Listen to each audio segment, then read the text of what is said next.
Hello, everyone, and welcome back to the Life as an Autistic Person podcast. This is episode number 7, titled Traumatic Experiences. And in today's episode, I want to talk about just that, about trauma, how it relates to autism, because there's a lot of overlap.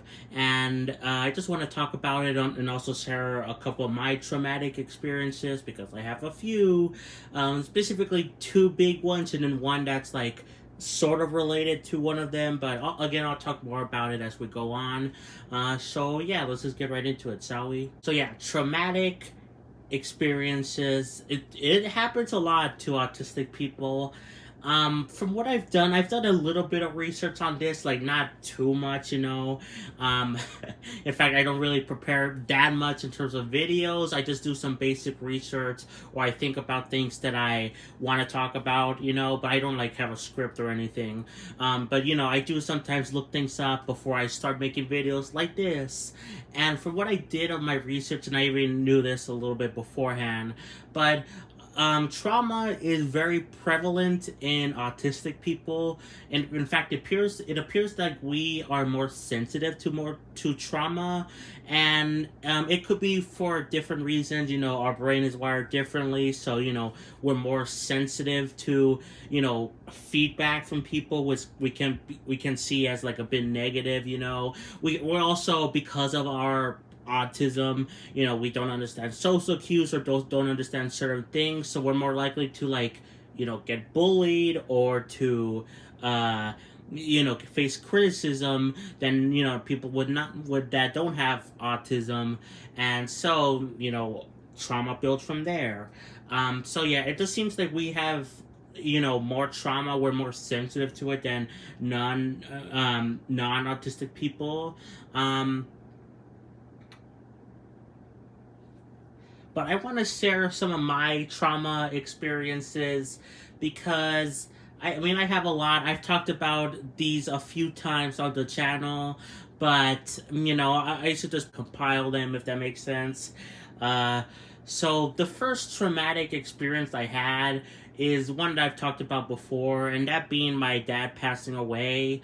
You can see my dad, he passed away when I was 6 years old on my birthday, which is already hard enough, you know.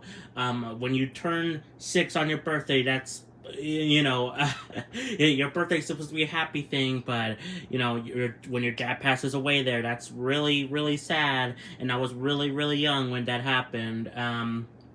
And it was traumatic for obviously multiple reasons. I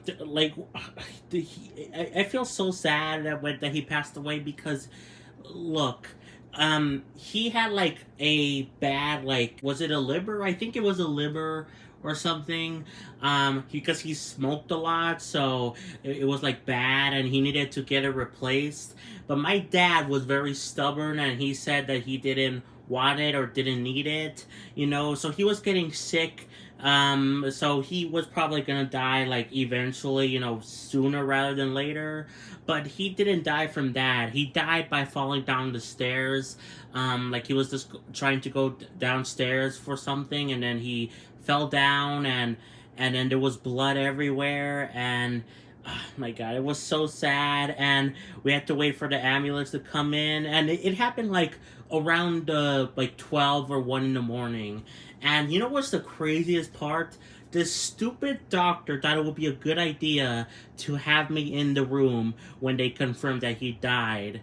It was very stupid. We went to the hospital, and instead of, normal doctors would be like, oh, leave your kid outside or something like that, or have someone else take care of him. No, this doctor was like, bring him in, show him his dead father. Yeah, that's a good idea. And that left me traumatized by so much. It left me not able to talk for a long time, throughout most of elementary school, and I only started to talk a little bit more in middle school and beyond. But I kind of had to force myself to. So yeah, that doctor basically ruined me. I don't know what he was thinking, but because of that, I had to have some therapy, but the therapy didn't last because my mom couldn't afford to pay for it. Which we will talk about something involving pain later on. That's another traumatic thing that I still experience to this day. But again, I'm getting sidetracked, I guess. But back to the dad passing away thing.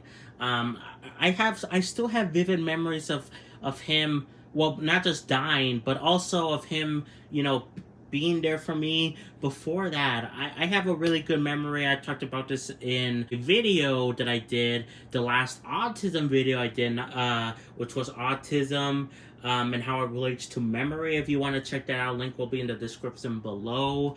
I was thinking about making that a podcast episode, but that video only lasted like 12 minutes or 13 minutes, and I consider these podcast episodes to be at least 20 minutes before I think they're good enough length. So I just didn't feel like to expand upon that topic like too much. But if you want to hear my thoughts on memory and autism and how it relates, then again, links to the description. But basically in the video I talked about how I have a really good memory, like a long-term memory especially, but short-term memory is not the best, especially more recently. But yeah, because of that good memory, I have good memories of my dad, which I'm happy about. He was like the nicest dad in the world. If any of you seen Bluey, Bandit, who is the main character, Bluey's dad, basically my dad was Bandit from the show. Bluey's dad. He was so nice. He was so caring. He was so loving and playful, and oh my god, just getting emotional right now just talking about him. But he was so kind, and I'm happy I at least have some memories of him. Because, if I didn't, that would have been sad and heartbreaking. Although I guess maybe that would have been a little bit better depending on how you look at it, because I wouldn't have suffered as much trauma, if I didn't remember him that much. But, that's just a matter of an opinion. But, yeah, I remember a lot of stuff. I remember the funeral. I also remember visiting his grave. And I even remember, I did not remember that he died on my birthday. I remember that he died around there, but I did not remember that he died on my birthday. I actually found that out because of a photo in my mom's, photo album, because, she had a picture of me when we were visiting the grave of my dad, and it said that he died November 19th, and my mom tried to convince me that, oh no, that was when the tombstone was placed on my birthday, which either way, that would suck either way, but one, that's not how tombstones work, and two, even if that was, that's still, the heck traumatizing still. But yeah, I know he died on my birthday. It's basically an open secret now for my mom and me. We just don't talk about it, and it just sucks, It took me a while to even, not even really get over it. I'm not over it. You never really get over someone passing away, But it took me a while to finally start to move on a little bit, start to get on with my life, start to talk more.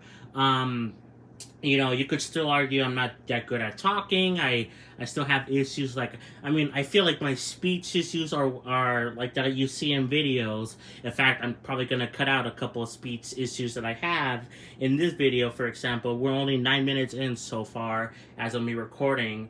But I'm probably going to cut it down a little bit. But I think I have those because I didn't talk for the longest time, because my dad, him dying, basically led me to becoming mute.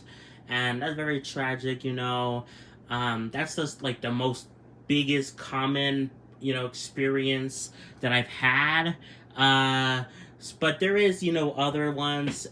Before we talk about the next major one, I want to talk about a side thing, which is kind of related to my dad passing away, and that being our money troubles. We have been having some money troubles ever since really my dad passed away, but it feels like it's been happening way more ever since I turned 16, and that's because like my mom got like money ever since I before I was 16. She got money like social security thing for me, or something for me. I forgot what exactly. So we were doing okay, relatively speaking. We were still struggling after my dad passed away, because my dad, he was actually pretty well off. Like, he wasn't like the richest man in the world or anything, but he had a sizable amount of money. He was in the military. He owned houses before in California. He bought multiple presents for my mom: a PSP, an N64 with games. My mom also got a car, her first car, from my dad. So my dad was like pretty well off. But when he died, that kind of went away. And yeah, so we kind of were not the best, but we were doing okay, relatively speaking, until I turned 16. But ever since then, we have been having a lot of financial troubles. To even this day. I mean, we were just having to, like, my mom had to go beg for her mom, my grandma, for a little bit of more money because she needed to cash a check or something, because she needs to pay bills for the water bill or whatever. And we had to buy groceries today, and my mom had to return some things. She didn't return anything for me and my brother, but she returned some of her things she got. Like, she got Kisses, those candy things that are like from the Hershey people, and also a thing that was like Hot Pockets, but like not Hot Pockets. I don't know, but she had to return those things she got for her. And it sucks that we have to suffer through this because, again, my dad would have helped us. I actually don't blame him. I feel sad that we're struggling, and he would have been a good help, not just because of the money, but because he would have been there, and I would have had a father figure and stuff like that. I technically do have a father figure. My mom's boyfriend / my stepfather. Again, it's a complicated thing. It's like, she has someone that can help her. Like, we do receive money from that guy, who also does watch my channel, but he's not around all the time for reasons I don't want to discuss on the internet. But again, he is there when he can, but he can't be there all the time. And I just wish that we had someone that was there all the time that could help us in different ways, financially, emotionally, and it just sucks. And yeah, ever since I turned 16, we've just been having financial troubles. Like, we can barely afford to get the food right, and barely afford, some nice things every so often. And this really started to hit home with me when Christmas came last year, and we did not receive any presents at all, which was so sad because we usually receive presents like every year, but not last year, and that really was sad. I was mostly okay with it because, one, I did receive a donation from the sales guys, Dr. Dawson, specifically. They donated me like $250, so I was able to get some games, which I'm thankful for. So it wasn't a bad Christmas. Plus, I got to spend it with my family, my mom, brother, and my grandma, who comes over for Christmas. So it was still a good Christmas, but it would have been way better if we had presents, and it just sucked, and it was very devastating. That's what made me realize that, yeah, we're not doing that great. We're doing okay, but we're not doing like amazing or anything. And yeah, and I say that, again, this is related to my dad, kind of, sort of, because we wouldn't really be in this situation if my dad was still around, At least not in the same way, He could help us emotionally, even if he couldn't help us with the financial stuff. But he would have been able to do that too, because, again, he was pretty well off.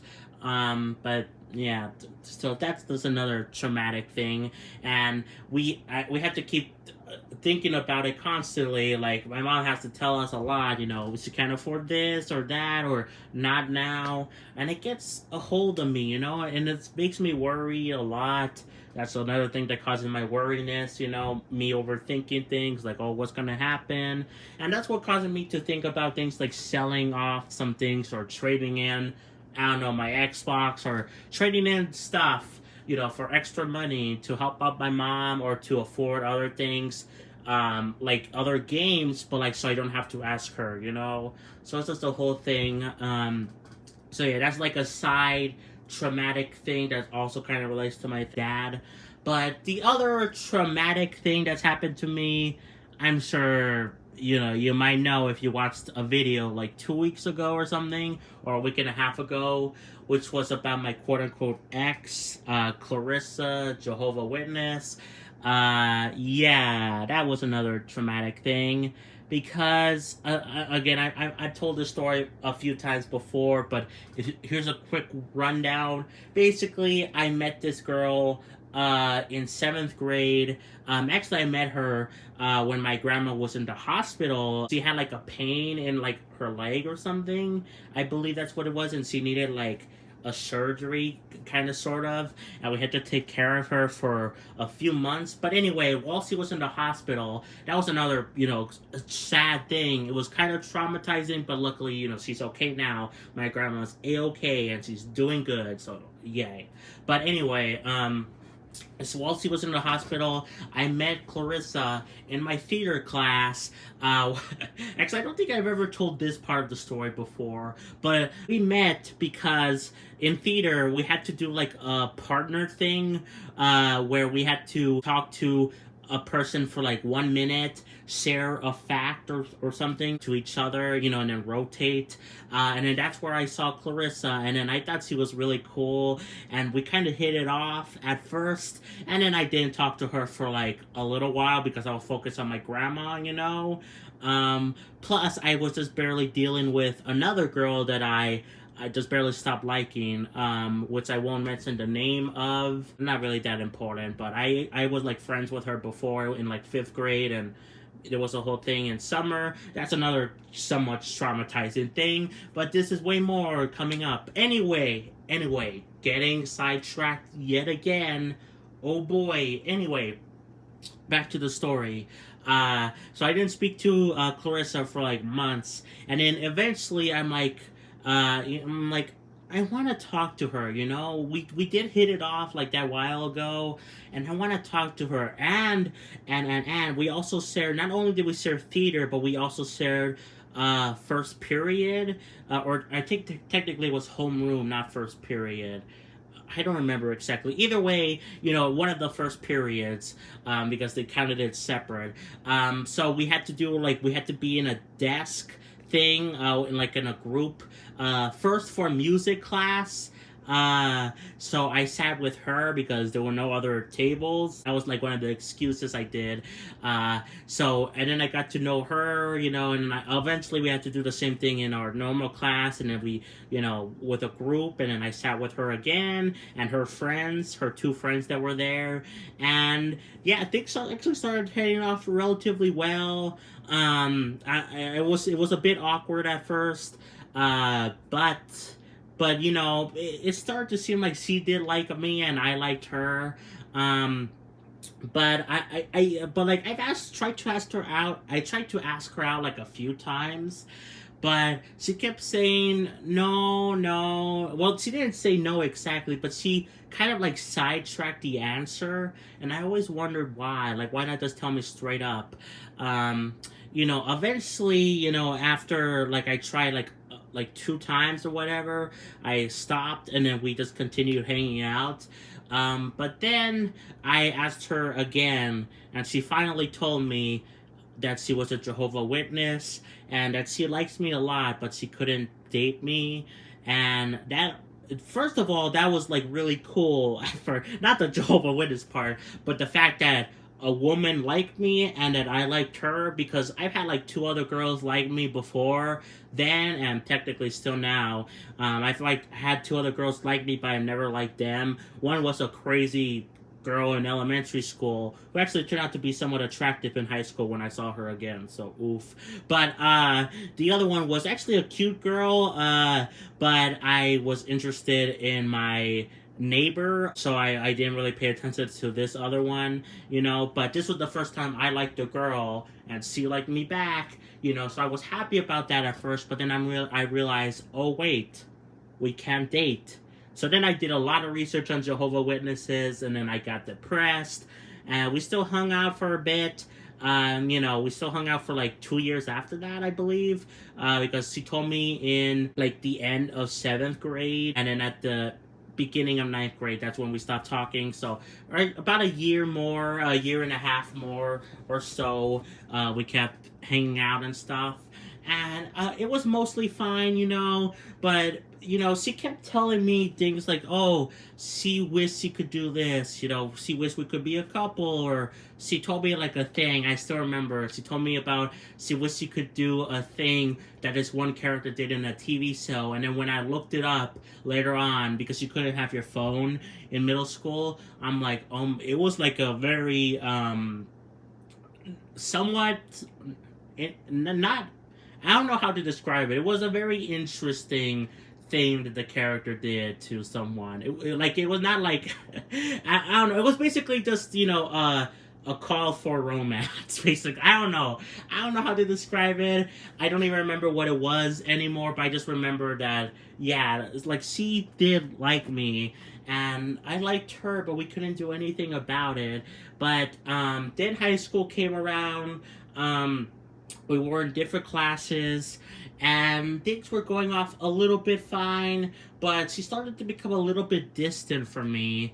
Like, she started to wear her headphones a lot. She finally got a phone. She didn't have a phone for like a long time, but so she was like really into that, or using her computer. She also didn't like me to like touch her anymore, like to hug her, which I used to do. And eventually, there was another guy that came around, which I don't think anything actually ever happened between them or whatever. But another guy came around that I think did actually like her, and we kind of had a fight. Like, the three of us, I kind of had a fight with him, because I wanted to talk to Clarissa, like, privately or whatever, about where is this going, and then, like, he got involved, and then we kind of stopped talking after that. And again, I don't think anything really happened between them. I mean, obviously, but I don't think she liked him, if at all. I don't know for sure. But, after that, we stopped talking, and ever since then, I haven't stopped thinking about her for basically 5 years, and I've tried to get over her by trying to talk to other girls. Like, in 9th grade, after that happened, like a few months after we stopped talking, I tried to talk to this girl in my dance class who was a year older than me, and things were actually going relatively well, but then COVID happened, and that blew any chance I had. And then there was this other girl that came around in my theater class yet again in 12th grade, where I tried to talk to her because I found out that she liked Owl House, and I love Owl House too. We became friends in a relatively short amount of time, and I wanted to ask her out, and I did, and she was like asexual. Technically, I'm asexual, but like the one that doesn't feel any like romantic attraction at all. Well, I do. There's like different types of asexuals. Like, there's ones that don't care about sexual stuff, which is me, or some that don't experience any romance. So yeah, that was depressing. I've tried, things like dating apps. In fact, I tried a dating app for like 2 weeks now, and I just gave up on it. I think I'm done. I just want to focus on myself. And you know what's weird? Like, Okay, so if you watch my video, like I did like a week and a half ago, where I talked about how I reconnected with my quote unquote ex, that being Clarissa, we had a conversation on Discord. We talked. She wanted closure. I also wanted closure, and it kind of was a good conversation, but things didn't go off that great because I kind of made things awkward by wanting to know where she not where she worked, but like the what was the shop she worked for. If it was like a local thing, she didn't have to tell me, but I wanted to know because she worked at retail. I was like, oh, do you work at like a place like Walmart? I didn't want to know her exact location, but it came off as creepy. So I kind of felt bad after that conversation. Plus, reconnecting with her was a bit emotional. So I tried to do dating apps and also just calm down and relax my mind, focus on YouTube. But I suddenly hit an epiphany like earlier today, that I kind of just want to move on. Like I kind of just want to stop thinking about her.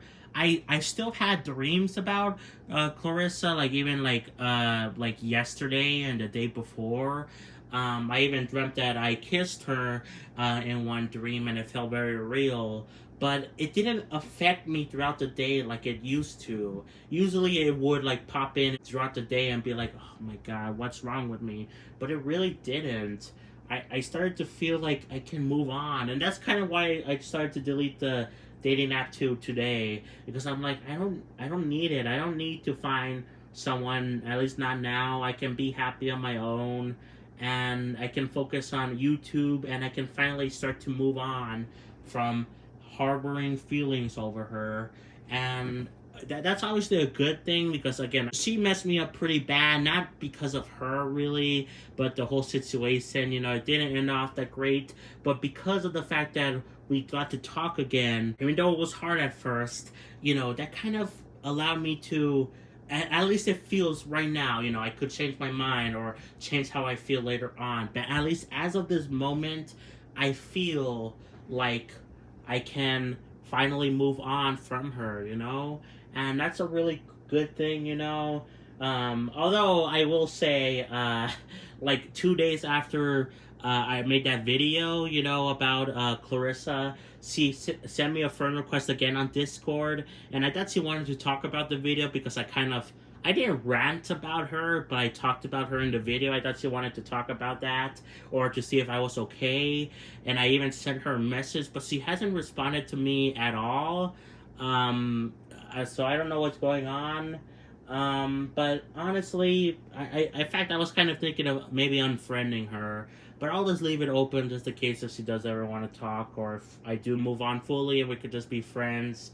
But yeah, like, so I was wondering if she would call me, and I was a little bit, or talk to me, and I was a little bit worried, but ever since, like really like yesterday or like a day before, but really today was started to like hit home that I feel like I can finally move on and be over this thing. And that's sort of the same sentiment that I feel about like the my dad passing away. Not that it will ever stop, I'll ever stop missing him. Just like I don't think, to be honest, I don't think I'll ever stop ever having feelings to some extent for Clarissa.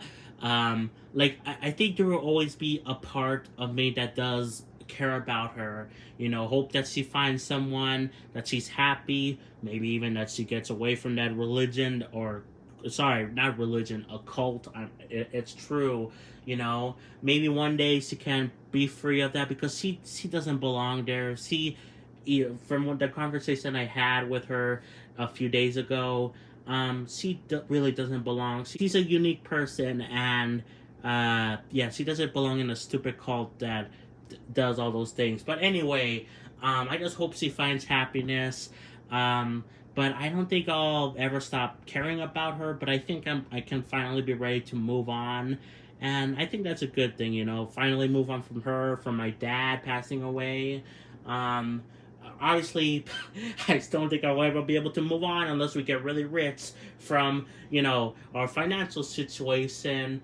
But, you guys will take it one day at a time, I guess. And I was actually not expecting this video or this podcast episode, whichever you want to call it, is technically a video too.